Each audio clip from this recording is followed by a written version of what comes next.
Again, welcome to that's right, it's the Greg James Community Show on a wonderful Wednesday. Listen, I want you to go ahead on and tag a neighbor and tag a friend. Let them know that the most talked about talk show is now on the air. That's right, hallelujah, 95.3.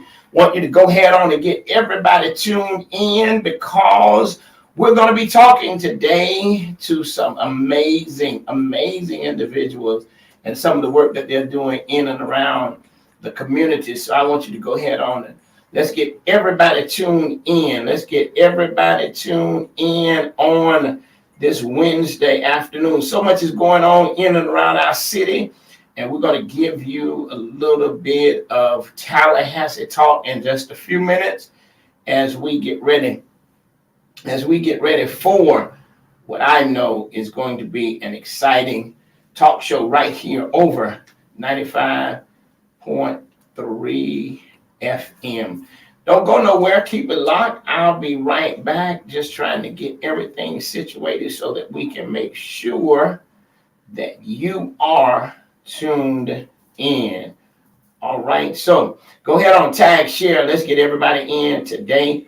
And let's get ready to talk. That's right. We're getting ready to talk about what I want to talk about. And the only way you're going to know what I want to talk about is that you got to be tuned in. So don't go nowhere. Let this song bless you. And I'm going to be right back to introduce our guest. And we're getting ready to have what I want to call a conversation that's really going to be life-changing when we consider everything that's going on in our city. I got three young ladies that's going to be joining me that's doing so much work in the Gadsden County area, and the work that they're doing is impacting the lives of our youth. So you want to stay tuned so that you can hear and be a part of this amazing conversation. Keep it locked right here, 95.3 FM. It's the Greg James Community Show. We'll be right back to talk with three amazing guests that's going to be joining me today. Title of our broadcast, No More Excuses.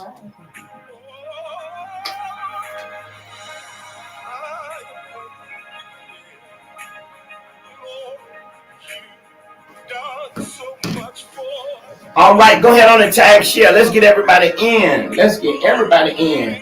Tag and share. Hit that share button. Let's get everybody in. Hey, Jeffrey. All right. Hey, Miss Carolyn. Everybody tune in. Let's get everybody in for the amazing broadcast that is going to be happening real soon right here over FM 95.3. And we're going to be talking to three amazing young people that are doing some amazing work in and around the Gadsden area, and it's impacting in Neon as well. So let's get everybody tuned in for what we're doing. Hey, Joyce, how are you? Hey, Joyce, tune in, stay tuned in. You're going to really love this broadcast. You're going to really find this very informative. Hey, Pamela, go ahead on. Let's tag share. Let's get everybody in today. It's the Greg James Community Show. And we're going to be talking to, listen, I just feel like it's going to be life-changing today when we begin this conversation. So just keep it right here. I'll be right back, and we're going to start the conversation.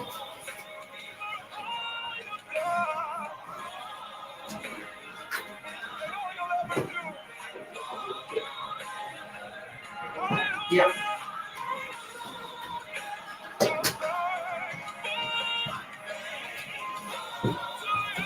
Okay. Hey, Shirley. Hey, Pat. How are you? Go ahead on tag share. Let's get everybody in as we get ready. Oh, Lee Miller. Love these ladies. Yeah.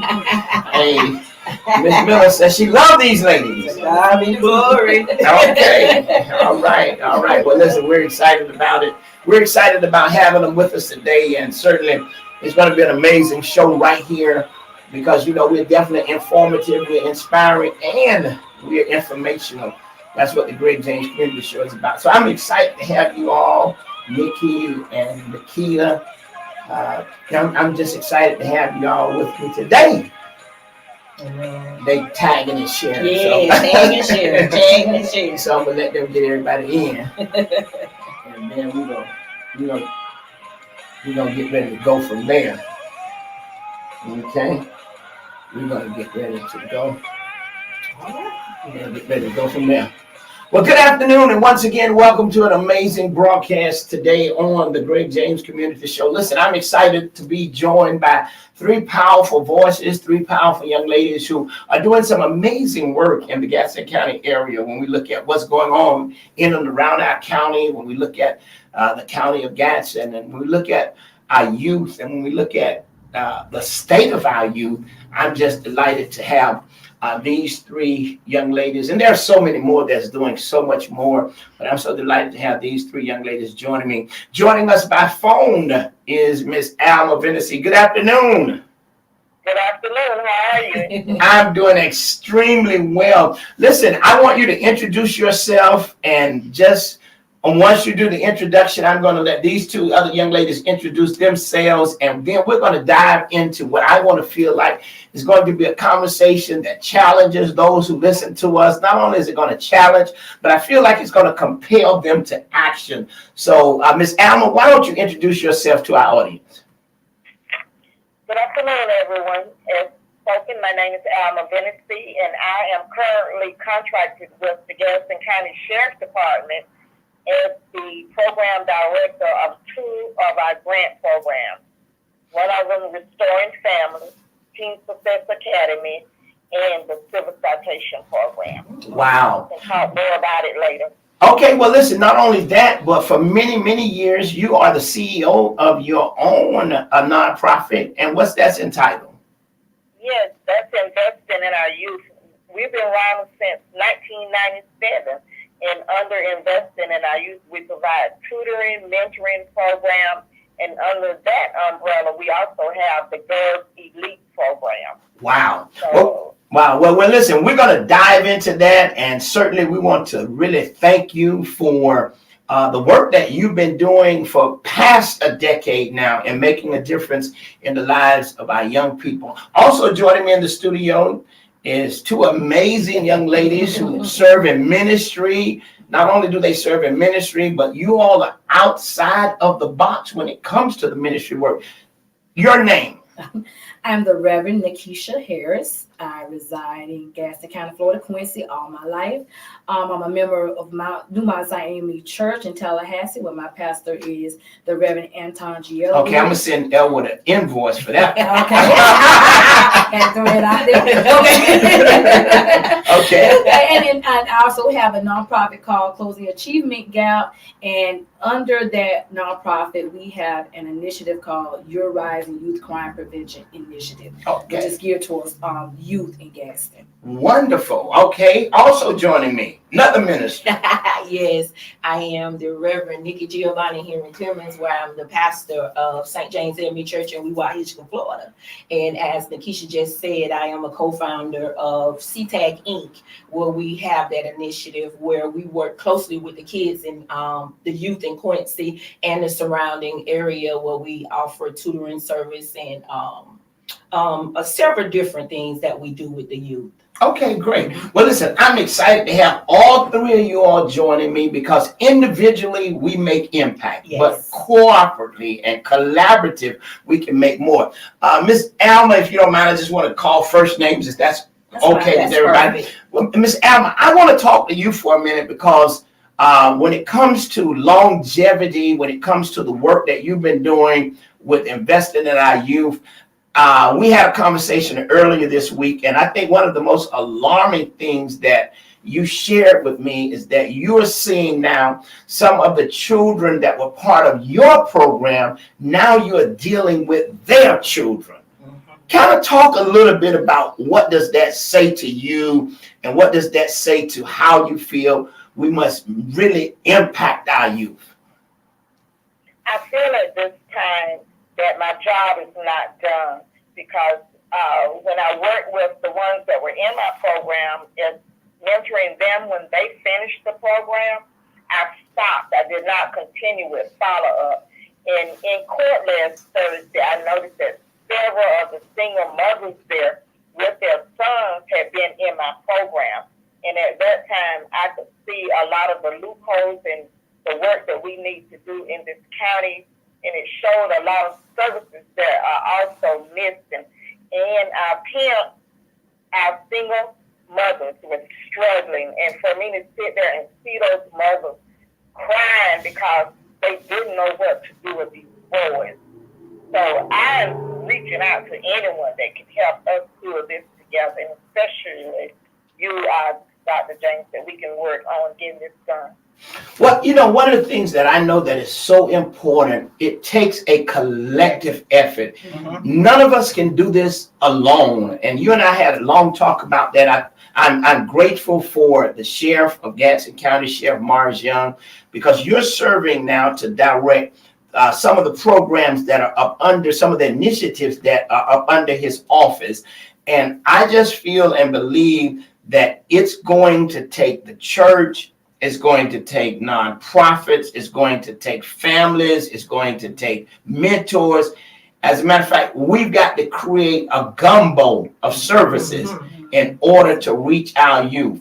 Let me ask you this. Since you've been working now directly with the sheriff department and under contract with them, the kids that you're seeing now, are they different from what you saw 10 years ago as you work with investing in our youth? Now, remember, the kids that I was working with investing in our youth, the majority of them was referred by the court. Wow. Okay, but now with the program under the sheriff's department that really touched him, because I really like to say that the sheriff is very passionate about the youth in our county, and anyone that can help us, he reaches out. So with the Restoring Families program, it's designed for kids and families that are struggling in the community, but mostly for those whose parents are incarcerated. So that's what it is designed for. And if any kid that's at risk can be in the program. But the top priority is for kids who have parents or siblings that are incarcerated or that have been incarcerated. Because as you know, in the community, we see a lot of, as they say, the pipeline. So those families, when kids start doing that, and personally, I do have two already that they're having their fathers, and these are boys, and their father is incarcerated. So we are working with them because they've gotten in trouble. So Wow. we're working with them that they don't continue down that line and follow the example or follow what the father did. Wow. You know, I want to go to you, Nikisha, because now I want to piggyback off of something that I feel like, you know, you and Nikki, we've been in great conversation at length about certain things.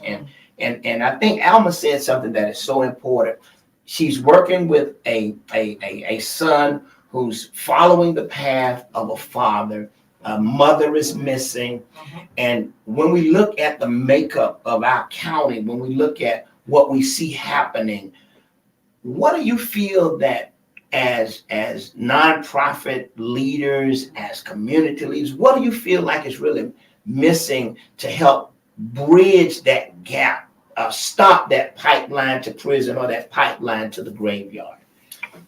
Well, first of all, with our mission statement or the guiding principle that we have, it comes from Isaiah 52:2, and it says, shake off your dust, rise up, sit enthroned. Then it says to free yourself from the chains. And to me, that mission statement gives you a formula. The first thing you have to do is shake off the dust. This pipeline that we're talking about, these generational curses, this from one generation going to prison to the next generation going, that's the dust. And it's time for us to shake those things off. Wow. Let me ask you this, because now both of you are ministers, and we have with us on the line, I would say a long-standing youth advocate with years of work in the place. Shake off the dust. How are we going to get people to understand that it's important to do that? Let me ask you this, Nikki. How? I mean, first of all, what we have to do as a community, as nonprofits, we have to realize that there has to be some inclusiveness. We can't keep continuously working against each other or saying that this a nonprofit will give you more. This one, we got to start working collectively together. Like with You're Rising, the main thing that we see missing in our community is respect. There's respect missing among the youth. There's respect missing among the parents, and then the nonprofits as well. And what I mean by respect is the R stands for responsibility, E for empathy, S for success, P for patience, E for expectation, C for choices, and T for truth. We got to start coming together so we can solve these problems like this pipeline. No more generation. And what it says on the flyer, no more excuses. No more excuses. Wow. Wow. Go ahead. I mean, I can. I mean, when you said that, shake the dust off, I wanted to kind of hone in on that because I wanted to know, what does that really look like? What does that feel like? And then when you think about dust, dust comes from things that just been sitting and things that have been stagnant. Dust settles. And one thing we do with our youth, we got to realize that our youth are different from generation to generation. And rather than look at, because this generation of youth is not like my generation, they're bad, they're lost. No, they're not. They were created and placed here for a time such as this. So it's us who have to look at ourselves now, be willing to make a transition. Today's youth are not the kind of youth, are they the way they are now. You have to earn their respect. You're not going to get their respect just because you're older than them. Okay. You're going to get their respect because of the deposits that you made with them, the impact that you made with them. You can't just, and they understand, this generation now understands more about, I believe, they understand more about their worth, more about what they have to offer. So therefore, you have to treat them as though they are worthy, that they have worth. And sometimes we want to call, well, let me say this, they also honor the value of their voice. And I think that is one of the biggest issues, that even as all of us come together to try to solve these problems, we got to make sure we bring the youth to the table as well. And that's the big gap. I see so many times meetings being held about the youth, but you don't see not one youth in the building. Wow. How do you do that? Well, it's amazing you said that. And Alma, I want to come to you because today I had spoken to several of the young men and even young ladies that were going to join me today, but they had some other obligations, but they were excited just to know that the invitation was given. Right. So Alma, let me ask you this, because I think Keisha said something that is important. The youth of today is far different from the youth of yesterday and yesteryears. How do you view that? I see them different, but I also remember that the world that we were raised in no longer exists. Wow. Exactly. Yes. Yeah, it's completely different. And a lot of what our kids are going through, they are so much, we like to say that our kids are tech savvy and they know so much because you can give them the remote and they can fix your TV, or you can give them a cell phone and they can bring you up and do your things on your phone. But when you start talking about tech savvy, can I sit my youth down and tell them to do me a Word document? Can you do me an Excel document? So we got that misplaced, that they're so tech savvy that we need to get them into training. But the world that's here today is not the same world that we were brought up in. Your parents and my parents knew that we could be in the neighborhood playing, and if they walked out on the back porch and called our name, we would come. Now, if you walk out on the back porch, you don't know where your kids are, and we wonder where they are because we don't have any community centers. Nothing is going on for these kids. So where are they? Wow. What are they doing? Well, I mean, what has really has sparked me, and I'm grateful to have all three of you joining us, and I'm looking for the day that the room can be filled with nonprofit advocates, with those who are doing programs, who understand that it's our collaboration that's going to make the difference.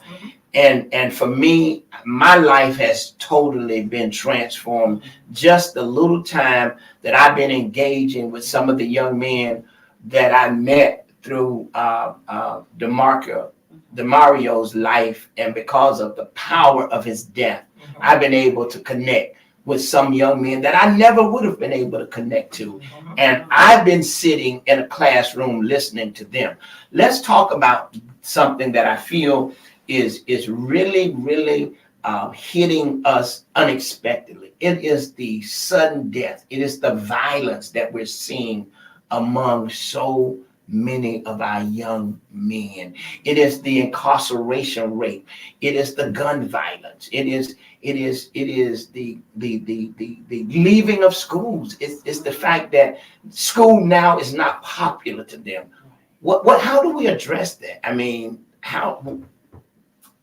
I think you said something the other day when we were talking. What's the name of that rapper that you were referencing with that song? Mo3. Mo3. Right. Mo3 said something very powerful in that song.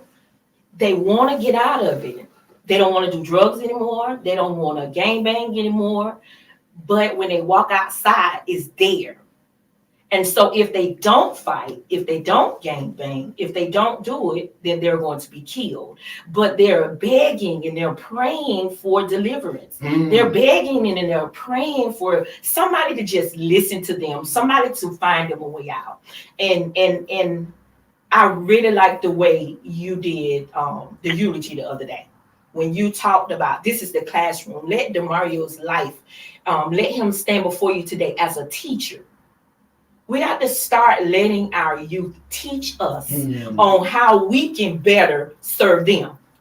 Because we need to realize that we need to serve them in order for them, in turn, when we're older, for them to start serving us. Wow. You know, I want to stick a pin in that because it brings me to a comment that one of our Facebook listeners has just made. And that's Miss Miller. She said, it's a pipeline from community and family to prison. We refuse to accept our roles as parents and community for this pipeline. We are causing many of the liabilities. I totally agree with her. There is when I was a student working on my master's in education, there was a book that we read, and it said that a school or any institution can never be more powerful than the community in which it exists. The community has to take responsibility. Going back to that scripture, part of that scripture says sit enthroned. In other words, that means take authority. The community take authority. Stop pointing. Because whenever you're pointing your finger at other people, you can't do that. That renders you powerless. So take authority over the school system. Take authority over our streets. Take authority over law enforcement. I mean, sit enthroned. Come to the meetings. Speak out. Stop thinking that it's someone else's responsibility. You got a problem with this way the schools look? What are we going to do about it? Let's get together as a community. I was watching yesterday Akeelah and the Bee. And if you're familiar with that movie, you know she goes on, she's in this spelling bee. But there's this part where she says 50,000 coaches, all helping her to get prepared for this spelling bee. And when they show the coaches, you see the postman, you see the school teacher, you see she's in the grocery store, and the owner of the grocery store is helping her prepare. Even the drug dealer was helping her prepare. Wow. The community took responsibility of getting her prepared for the spelling bee. We as a community have to take responsibility of getting our kids prepared for the future, for protecting them, for making sure they have all that they need. But what I see, and I can only speak of gas, what I see a lot of time is, yeah, leaders play a part, but at the end of the day, this is our community. And even when it comes to the leadership, because you put them there, we're the one who put the leaders there, hold them accountable. And this thing where we feel if you speak out, you're a troublemaker. Silence is golden. And there are times when silence might be golden, but silence is also consent. Wow. And so we got to stop with this silence. Martin Luther King made a statement, and I'm going to paraphrase. I don't want to misquote him. But he said, there comes a time when your silence is betrayal. When you need to speak up, but you won't because you think it's rude. And we let people gaslight us into thinking that when I'm really speaking truth to power, I'm being disrespectful. No, I'm not being disrespectful. I'm speaking truth to power. Wow. And that's what we have not been doing. Wow. You know, I want to stick 2 pins in this, and I want to refer to you, Miss Alma, because how did you see community? You've been working with youth for well over a decade now. How did you see community then, and how do you see it now? Then I saw the community as parents are being part of what's going on. Even with investing in our youth, at that time when we had our parent meetings on Saturdays, parents was there. Mm-hmm. And I agree with whoever was on there saying that we needed to take our community back. But our parents really are the ones that's going to have to take the community back, because they see a lot that's going on. They know a lot that's going on. They're the ones that's going to have to get involved, and along with their children, to show us the way. Now, as we try and get our parents involved, and a lot of parents think, and I did it myself, after my kids got a certain age, I stopped going to the school meetings and stopped participating in all of that. Parents are going to have to get involved with their teenagers as well. We cannot just turn them loose like we did then. My kids, it wasn't so much that I did anything different with them. It was by the grace of God that they made it through and didn't get caught up in this system. But now our parents, they're going to have to get involved and stay involved. And I have this curriculum called Parents as Career Coaches. Our parents are going to have to coach their kids with their career, with their life, and stay involved. And I have a lot of kids, even when I went to court Thursday, everybody said, several of them, the judge, what do you want to be? They said, play basketball. But you never had a basketball. People that have made it in basketball, when they came out their mother's womb, their father, somebody put a basketball in their hand. So if you trying to coach your child to be somewhere, you're going to have to do that with them. If I want my child to do certain things, that's the thing that I'm going to have to coach them down until they really say, I don't want to do it. I want to do this. Wow. So the community is not so much different. Parents got to get involved. Wow. I wanted to, I'm grateful to have you joining us, because you give us a perspective of then, and we see the perspective now, and we're trying to figure out where did the missing link come in. Now, Nikisha, you said something that was so important, and I really want to hone in on this, because a lot of times we live under silence.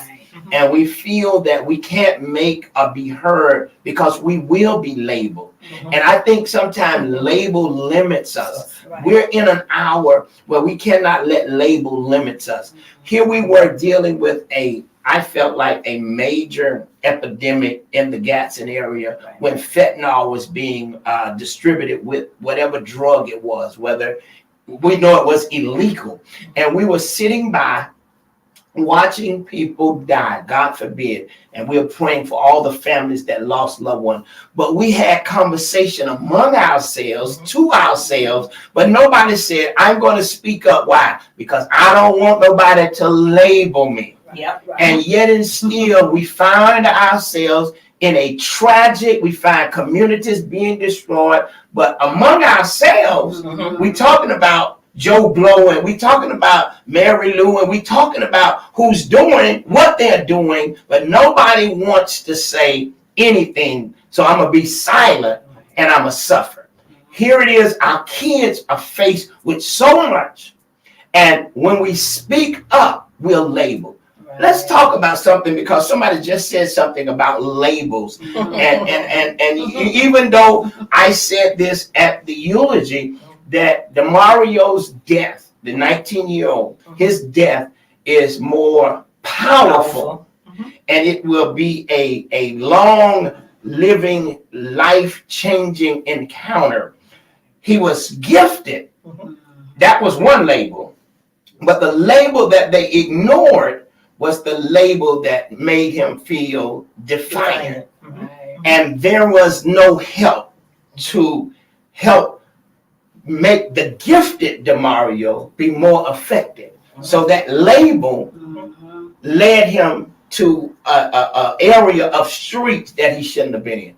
Let's talk about what labels are doing for our children now, and how they are impacting them when we hear what is being said to them.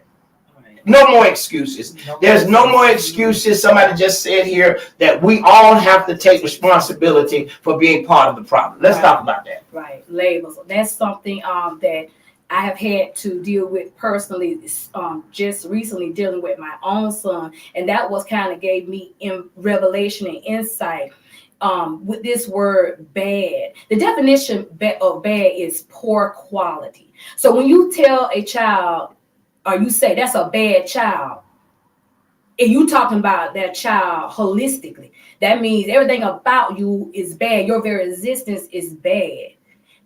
That child may begin to, if they hear that enough, they begin to embody that and become so frustrated with it to the point that I'm going to give you what you asked for. You say I'm bad, so that's what I'm going to be. Me personally, I look at it and it angers me now to hear that, because for one, it's the arrogance of it. As we as adults, and I did a post on Facebook recently, just some of the things that we as adults do, but then we have the audacity to look at a child and call them bad. And when a lot of the behaviors that we're calling bad are behaviors that they watched us, observed us do and say, and now they're doing that. What I wish society would do, especially in our school system with our parents, instead of saying Johnny is bad, tell me Johnny needs to work on his communication skills. Johnny doesn't do a good job at sharing. Johnny has not been turning in his homework, because even though Johnny may have some type of flaws in his character, Johnny also has some awesome things. He doesn't do his homework, but Johnny is very good at saying yes ma'am and no ma'am. Johnny is good over here, even though he may be weak over there. But what makes Johnny different from any of us? Wow. Are we all like that? Right. So these labels, these kids embody it. We embody it. And it causes you to sometimes, especially, you can't help me and talk bad about me at the same time. Miss So-and-so who teaches social studies that I come to fourth period, Miss So-and-so, you're not going to call me, you're not going to tell me I'm a terrible child, and then now think I'm going to sit up in your classroom and learn social studies. That's not going to happen. Wow. So there has to be a readjustment and a realignment on how we are able to balance the good that we see and some of the behavior traits that are not liking in our behavior. You were getting ready to say something. I was getting ready to say something because I had that. I have notes, y'all. Just know that. I was listening to Nikisha, and when she was talking, we got to learn that when you're labeling, you're supposed to label the child's behavior, label the child's action, but don't label the child, because labels stick, labels speak, labels cost, and labels live on. And we have to pay for those labels, be it good or bad. Just like Nikisha just explained. You call me bad, what I'm gonna start acting bad. Because that label is only meant for the behavior and the action. And you know, I gotta say this because this is real. I made a post the other day because I had breakfast with some of the young men and a young lady who I met. And you know, we many times we're judging our children by how they wear their hair, their appearance, but we never really get to hear their heart because what we see blocks that.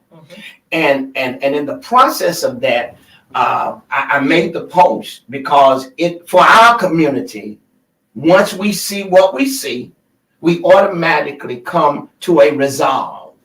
If I see the hair all twisted up and it's long, and I automatically put up a shield, and I'm automatically going to distance myself based on the appearance of that young man. I'm not going to give an opportunity to hear him. So I feel that labels must be something that we reevaluate. I mean, they labeled me. I mean, I'm labeled as an ex-felon. So therefore, guess what? I fit in the category. But you cannot let the labels limit you.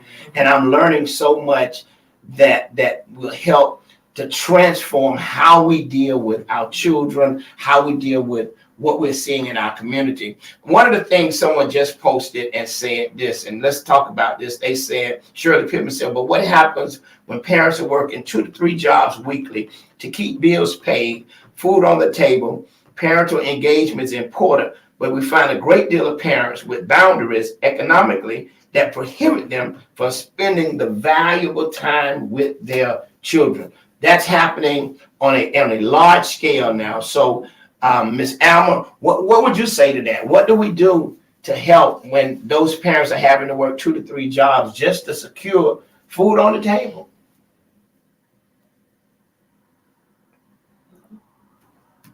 Ms. Alma, you there still? Having safe places for them to go. Yes. With investing in our youth when school is out at 2:30, I had a crowd there every day because they knew when they got there we were cooking. They had a hot meal and they was going to be there until they got ready to go. Usually, as long as someone stayed there, we were safe because we knew that they had nowhere to go. And sometimes parents would call and say, will you please bring them home? Yes, we would bring them home, but they're fine. They just sitting here talking or watching TV or what. But at this point now, it's up to when the parents let us know that is a need, and as we get out there in the community, we see that there's a need. We need to start opening doors, and people that have the space, they need to give it up. Like the rec center, it needs to be open in the afternoon, not in the morning times when all the kids in school. Wait, you said, let's go back. Did you say it needs to be, so it's not open in the afternoon? It's not open late enough in the afternoon. And most of the time, we don't need a rec center 8 to 5. We need because they're in school to 2 o'clock, 2:30. We need one like 2:30 to 9 or 9:30. Exactly. Along with creative activities. Let's get a little tutoring in if you need it. But then let's have some other activities that you can go ahead, social services activities that will keep you busy and occupy your mind and talk about the things that Keisha was talking about, hearing their voices and what do they want to do and what would you like to see in a community center when you come here to make it that they'll want to come, and be there in the afternoon. That's the kind of places that we need, and we need to help the parents with that. Wow. I'm telling you, I'm excited about all of our Facebook listeners who are tuning in. And listen, I'm noting all of your conversations, and I'm grateful that you're sharing what you're sharing. There are conversations that here are saying that the neighborhoods are not neighborhoods anymore. George Wilson says that everyone now is just protective of their home. It's not a village anymore. Jennifer says that the recreation center is not open to our youth. And not only that, but the church, and I say this so many times, and a lot of my pastor friends, they give me a call after the show, but this is a talk show. I'm very informative, I'm very inspirational and inspiring and invocative. And I think that in all of our communities, the church becomes the center of our neighborhoods. It becomes the center of our communities. So therefore, the churches should be a safe haven as well for activities. And I think, this is just my thought process, I think that there should be opportunities for ministries and to be able to provide the program. We're doing them, but we can do them at a greater level if greater funding was available and if all of us collectively collaborated to do what needed to be done. I want to talk about the next 15 minutes I've got left. This is an amazing time, but the next 15 minutes that I have left, I want to talk about what does it look like when all of us come together. We know what the educational system looks like. We know what the crime looks like. We know what the incarceration system looks like. And when we look at the county, we see what we see. The young men and young ladies that I've been spending time with, if I tell them I'm going to call them at 4 o'clock, they're looking for me to call. If I'm 4:20, they calling me. And they saying, cool, Pastor, what happened to you? This morning, I got a call from one of the young men who said, you didn't come yesterday. I said, yeah, I got caught in the rain, but the expectation is there and they are looking for it. And I'm trying to see, how do I clone another me just to deal with that side of it? Because when I leave here, I got to go to Gadsden because they say cool, Pastor, are we going to sit down and talk today? Because they're sharing so much. Right. They finally got a chance to do what? Talk. Right. So what must we do with the collaboration? How do we make collaboration work in a county where we begin to shape neighborhoods and we begin to save our youth? First, I challenge everybody who lives in Gaston County, cares about Gaston County, even if you've moved away and you got roots and attached to Gaston County. I want you to look at three things: time, talent, and treasure. Time, talent, and treasure. Ask yourself, which one of these things do I have that I can contribute to make Gaston better? If it's whatever it is, it's going to fall in one of those three categories. And if you contribute those things, we'll start seeing that. When you ask our kids don't feel that they have the support of the community. We got people, when I look at treasure, I'm not talking about just money, I'm talking about resources. What do you have access to? We mentioned churches. We talked about that. Our churches have these fellowship halls that only open up on Sundays or when they have some kind of event. Stop being so protective of that space and allow our kids come in so that you really don't have to be protective of that space. Because otherwise you let them in voluntarily or they may come in involuntarily, which is what we're seeing now in Gaston. Extraordinary measures. Things that are out of the box because we're in crisis right now. I'm looking at some of our apartment complexes that have these clubhouses or these meeting rooms, these conference rooms. Everybody who has space, how can you use that space to help us with our kids, to help make our kids better? Ask yourself, what can you offer to this community to help our kids? Either it's going to be time, talent, or treasure. Wow. And that's exciting that you said that. I got excited when I heard you say that. Wow. Time, talent, and treasures. And the reason I got so excited is we're talking about the churches. The word tells us to bring our tithes and offerings to the storehouse so that there will be meat in my house. Well, who are you feeding? Who are you delivering? Are your doors open? I hear you say the doors of the church are open. If they're really open, our children will have somewhere to go after school. If the recreation department is open, our children will have somewhere to go to school. Instead of hanging out on the corners, we want to complain about them hanging out on the corners, hanging out the stores. Open your doors. There are enough nonprofits in Gaston County and in surrounding areas that's looking for space to house the kid. Time, talent, treasures. There are mentors that are waiting to serve the kids. We need space. We need your time. We need your treasures. We need that. And not only just CTAG, Ms. Alma is on there. All of us need these resources and all of us get to the table and work collectively. What do we have to offer Ms. Alma? What do Ms. Alma have to offer us and all the other nonprofits? Everybody work in their anointing. And we'll start seeing a big change in Gaston County. Wow. I'm a product of Gaston County. Wow. And I'm a product of when I grew up, I went to Thomas Memorial Baptist for Girl Scouts. I was at a recreation center for cheerleader. There was dance and tap. My mama had me in everything because she worked 311. She wasn't there when we got there. And people would label me as a bad child. No, what I'm going to show you is that she's a creative child. Right. My mama put me in every activity. There is nothing there anymore. So we need to come back. Time, talent, treasure. Wow. Here we are. We're talking with three amazing young ladies, three who have served and are still serving. And I think we're at a season and we're at a moment in a crisis moment that is really a clarion call is being made from every aspect of the county, from every aspect of what we see taking place. And Ms. Alma, with the few minutes that I have left, I want to ask you this final question. And I want to say that first, thank you for joining us. But let's look at now, you're working closely with the sheriff department, you're running programs. And when you look at where you was with investing in our youth and where you are now with these programs, are our kids now finding themselves faced with greater opportunities to commit crime than ever before?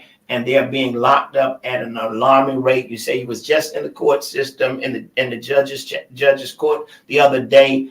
How was it? Was it just a few of our kids there, or what did that courtroom and that court system look like? Well, it still was too many, but the way that they schedule them now, ever since COVID, they don't allow so many people in like they used to.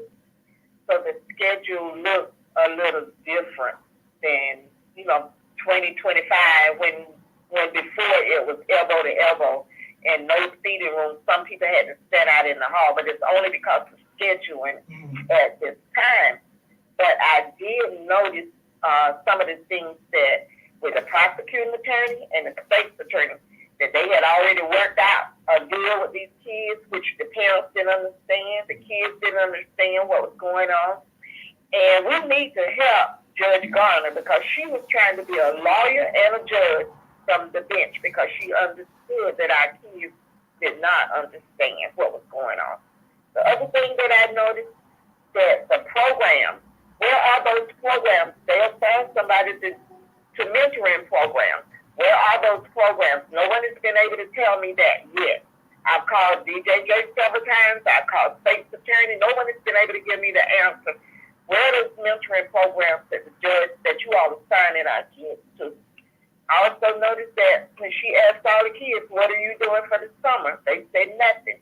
They have nothing going on. There are no activities that they're involved in for the summer. Are you in after school activities? No, there's nothing that that group can be in. Let's go back to what Nikisha said, that being labeled. That group has been labeled, so no one wants to work with them. So now we need someone that's going to be able to work with that group and get them into summer activities, summer programs.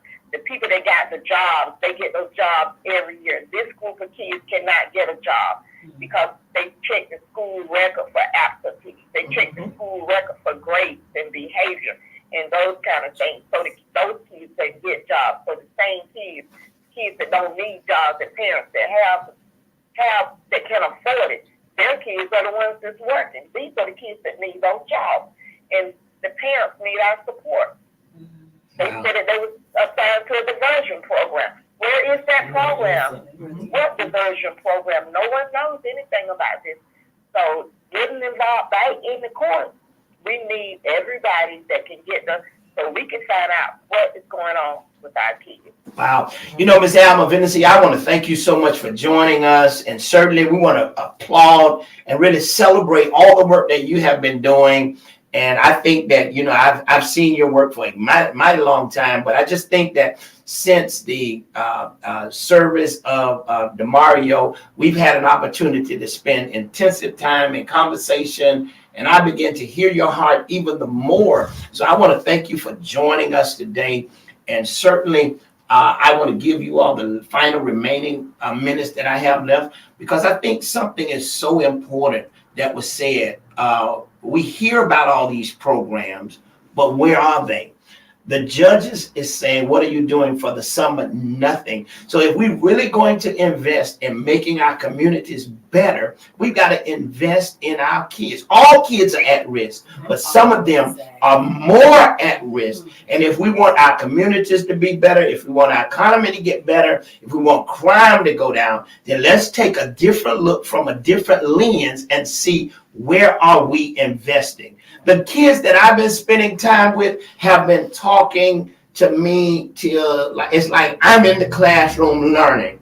Do they want to do what they're doing? No. But who provides them with an opportunity? The guy on the corner. Who provides them with the opportunity to see what money looks like? The guy on the corner. So guess what? They're embraced. They're educated on a life that leads to death or prison, and they take advantage of that moment. We've got to change the narrative. Nikhil, I want to ask you, how do you see us making the difference that need to be made going forward? Well, in our research that we've done about crime prevention, one of the theories that says least kids into crime prevention, into crime, is strain. What you're talking about, financial strain. A lot of them are doing some of the things just to get basic needs, and we need to provide some type of activities, which I really would like to see us do more with entrepreneurship, teaching our kids at an early age how to begin using their gifts and talents to also take care of themselves, to provide financial stability and empowerment. We got to get away from this notion that people that making money is a bad thing. Mm-hmm. All right.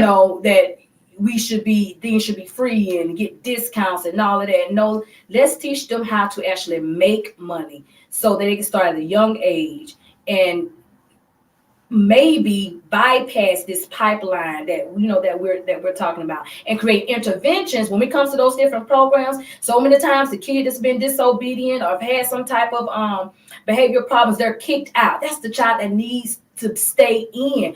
Create some interventions rather than just kicking these kids out of these programs. What are the interventions for them? Wow, interventions. Nikki? And when I think about that conversation, what I think about is we have leaders that are in position that, take Quincy, for instance. They receive money, and that money was awarded out to supposedly being nonprofit organization. You have a nonprofit such as CTAG Inc. that's really on the battlefield, and we were in a battle trying to get the funding to help kids, all kids, not just kids that make A's, not just kids that make B, all kids from all walks of life. But because you don't know us, because you never heard of us, you rather give the money to people who you know. What about the people that you know and they already had this funding, but things haven't changed? Why are you overlooking your change agents? The kids are responding to the younger generation, the Generation Z. The kids are responding to us. So why not help fund those nonprofits who are just starting out, who have been in the field maybe 5 or 6 years, and have everything that you need with the research. So a lot of nonprofits know the way to go. Fund these projects. Wow. Wow. Give them this space. So these children that we're labeling bad, we are willing to work with them. Wow. Well, listen, I certainly want to thank God for all three of you. I think we're on to something big. I think the challenge has been made. A clarion call has been put forth. And I just believe that for everyone that's in the county that's having a nonprofit, we need to figure out how to get everybody to the table. I want to applaud the Sheriff Department and for the work that they're doing. They can't solve all of the problems, but I believe as community, I believe as churches, I believe that we can really come together and we can do what needs to be done. One of the things that I want to say, I was having breakfast with one of the young men this morning who works with me, and we have been at the Waffle House for some time. And one of the young men called me, and we were talking. I had him on speakerphone, and I said, we mentioned something, and he's like, man, it's hard out here. It's hard out here. What else I'm going to do? So we're going to go back today and finish that conversation, because I think it boils down to, how do I survive when I got a mama who's working 2 or 3 jobs? I got a daddy who's invisible, and yet I got brothers and sisters. So therefore, there is inside of me this mold, this desire to survive. Listen, I've been there. I've done that. I didn't have to, but I did. And I can understand. But what we have to be able to do is change the narrative. Listen, I want to thank you all for joining me today on the Greg James Community Show. No more excuses. We don't have excuses as to why we can't mentor. We don't have excuses as to why we can't give up our time. We don't have excuses as to why we can't give up our talent and our treasure or open up our space. No more excuses. Hey, once again, it's been an amazing show right here. Greg James Community Show. I want to encourage all of you to stay tuned and stay involved. And remember this, that your life is the life that changes the next person's life. So make your life count as we go forward. Amen. Amen. Thank you. Hey, listen. Thank you so much. Hey, listen, Facebook family, I want to say to you that this has been an amazing show. And as you can see, many of you have been responding. But we're going to keep this conversation going because we cannot afford to lose any more of our children through gun violence, through violence, through we just can't afford it. I mean, we got to make sure that our children, when it comes to the educational path, we find what it is that triggers them and we invest in helping them, whether that's a skill, because all of our kids are not going to college. Right. All of them are not. They're not. I mean, I got some friends who drive trucks and who have major companies that are in six figures. I got one of my friends who came out of prison who has his own business now.